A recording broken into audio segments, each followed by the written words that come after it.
আমি বেসিক্যালি খেলাধুলার লোক না, কিন্তু যে খেলায় দেখি সেই খেলার জন্যই নেমে পড়ি, খেলতে ইচ্ছে করে। তো এবার এখান থেকে যেদিনই যাই রাতে ব্যাডমিন্টন খেলি।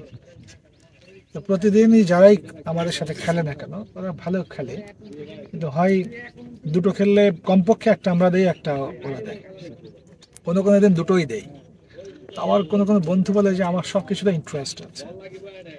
তো বেসিক্যালি আমি যে কারণে ইন্টারেস্ট পোষণ করি সেটা হচ্ছে আমাদের যে ইনভলভমেন্টের জায়গাটা, সেটা যদি হয় সুস্থ বিনোদন, তাহলে অনেক অসুস্থ জিনিস থেকে আমরা কিন্তু নিজেদেরকে বাঁচিয়ে রাখতে পারি।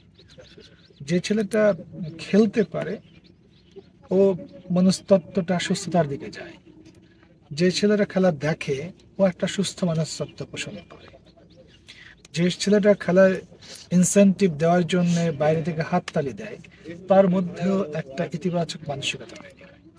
তো সেই কারণে যে যত বেশি খেলাধুলা সাংস্কৃতিক উৎসবের সাথে থাকে সে তত বেশি ইতিবাচকভাবে কন্ট্রিবিউট করবার জন্য নিজেকে এগিয়ে রাখে।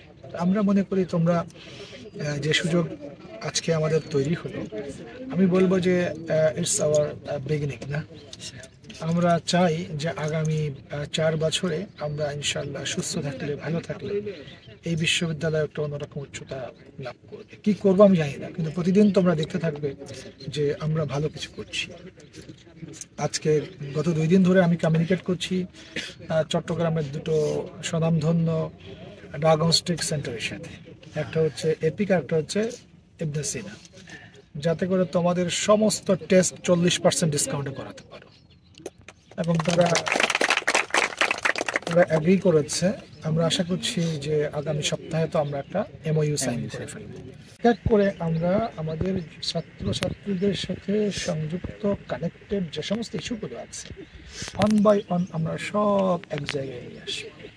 তোমরা দেখেছো আমাকে কেউ বলেনি, কিন্তু আমি দেখে ছাত্রদের তো ওদের বাইরে যাওয়ার জন্যে, তারপরে নানান কানেক্টিভিটির জন্যে এডুকেশনাল ইমেইল দেয়।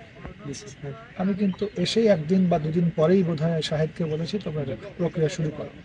আশা করছি আগামী 1 সপ্তাহ বা 2 সপ্তাহের মধ্যে মাস্টার্স এবং 4th ইয়ার ব্যাচের জন্য বিশ্ববিদ্যালয়ের ইমেইল যেটা সেটা চালু হবে ইনশাআল্লাহ। আশা করছি 1 সপ্তাহ। তো আসো আমরা সবাই মিলে ইতিবাচকের চর্চা করি, ইতিবাচক কাজকর্মের মধ্যে ডুবে থাকি, ভালোর চর্চা করি, ভালো কাজগুলোকে অন্যকে করবার জন্য উৎসাহিত করি। এবং আমরা আশা করছি আমাদের মধ্যে এখন যে স্পৃহা কাজ করছে সেই স্পৃহার বাস্তবায়ন করতে পারলে তুমি হয়তো থাকবে না, কিন্তু রাবি প্রবি ইনশাল্লাহ অন্য উচ্চতায় পৌঁছে। আমি সেই প্লেজারটুকু নিতে চাই তোমাদের মাধ্যম দিয়ে। তো আজকে আমাদের এই খেলার সাথে সম্পৃক্ত যারা সবাইকে ধন্যবাদ। আমরা এর মধ্যে দিয়ে আমাদের 2 গ্রুপকে বলবো জয় পরাজয় দুটোই সমানভাবে উপভোগ্য। কেন বলো তো? যে হেরে গেছে ও যদি না খেলতো তুমি বিজয় হলে কার সাথে? তাই না? ও যে তোমাকে যে ও বিজয় হওয়ার সুযোগ করে দিয়েছে, হি মাস্ট বি থ্যাঙ্কড। ও যদি না খেলতো তুমি জিততে কার সাথে? আমরা এই কথাটা চিন্তা করি না, কিন্তু সেই কারণে বলবো যে হেরে গেছে সে সমানভাবে তোমার কাছ থেকে কমপ্লিমেন্টস পাওয়ার অধিকারী, আমাদের কাছে কমপ্লিমেন্টস অধিকারী। এই কথাটা মাথায় রাখতে হবে। সুতরাং এই খেলা চলাকালীন সময়ে তোমাদের মধ্যে চরম সৌহার্দ্য এবং অসম্ভব রকমের পেশেন্স, ধৈর্য এবং অসম্ভব রকমের পরস্পরের প্রতি ভালোবাসাটা যাতে কাজ করে। যে বোধ নিয়ে খেলতে সেই বোধ নিয়ে ফিরে যাবো না। আমরা এরই মাধ্যম দিয়ে আমাদের আজকের খেলার উদ্বোধন ঘোষণা করছি।